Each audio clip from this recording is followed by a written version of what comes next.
Over the last month, there's been a lot of talk about the Rings of Power as we now approach its final episode. Before the show began, I wasn't a big fan for it, but I've tried to put that to one side and review each episode as it comes. And with any TV show, you have to have some time to allow foundations and relationships to be built, so I gave it, the first half of the season to get that all in place. With the first 3 episodes, they gave themselves a safety net by presenting a mystery character, so we had the Stranger, then we had Elendil, and then we had Adar. In episode 4 it looked like things were starting to get moving, but in episode 5 it all drew to a halt. And then in episode 6 things did happen. And there may have been lots of stupid things happening in the episode, but like a film series like Fast and Furious for example, it still provided some entertainment. Which brings us on to this episode, the penultimate episode of the whole series, and it was really bad. So what actually happened in this episode? Let's start with the Galadriel storyline. She wakes up in the aftermath of the explosion covered in ash. While shouting for people, she runs into Theo as he's trying to find his mother. Also in the wreckage we see the Queen and Isildur. One of Isildur's friends dies and Isildur himself has part of a building collapse on him. The Queen and Isildur's mate meet up with his father Elendil in the forest and tell him the news. We also had a couple of scenes in the woods with Galadriel and Theo, and I gotta say this duo,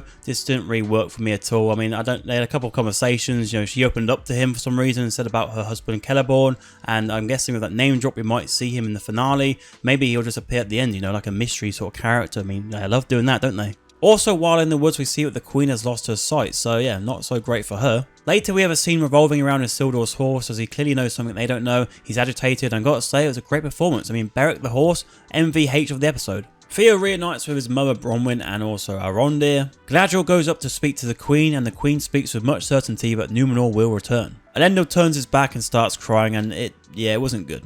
Just simple words there, reacting it. You're quite emotional by that.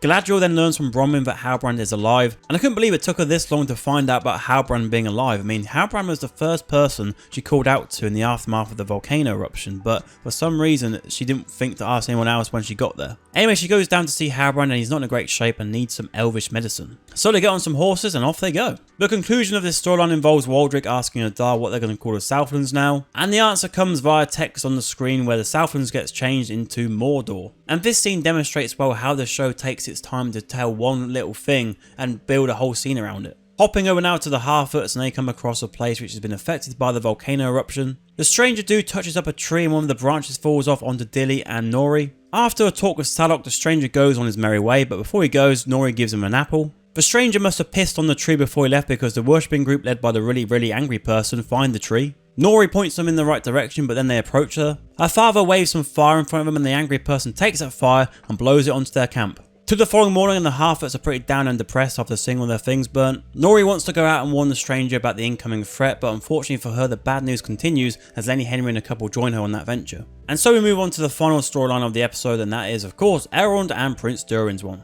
Elrond puts forward his promise to the king for the Mithril. However, the king tells his son that all things come to an end at some point, so if that be the elves, then that's their problem. Down in the mines, Elrond and Prince Durin have a bit of a heart-to-heart where Prince Durin nearly reveals his secret name to him. And I've said in previous reviews that I've liked these characters more than the other characters in the show, but I've got to say in this episode, it's really starting to feel that drag now. Like the way this is going, I wouldn't be surprised in the final episode we hear Elrond's safe word. Anyway, the two of them steal the Mithril, but the king's down there as well and he banishes Elrond. The king then removes Prince Durin's golden crest around his neck and puts it on the floor. That of course indicates that he is heir to the throne. He then tries to pick it up, but he says that's not his anymore. The king then throws a leaf down into the mine and we see the Balrog at the bottom. And I'm a little bit scared to see what they do with the Balrog because the Balrog is a very much loved monster within Lord of the Rings, and I just hope we don't get anything silly, any characters looking like they're amazing in the presence of a Balrog. Like, please just be good, please be good.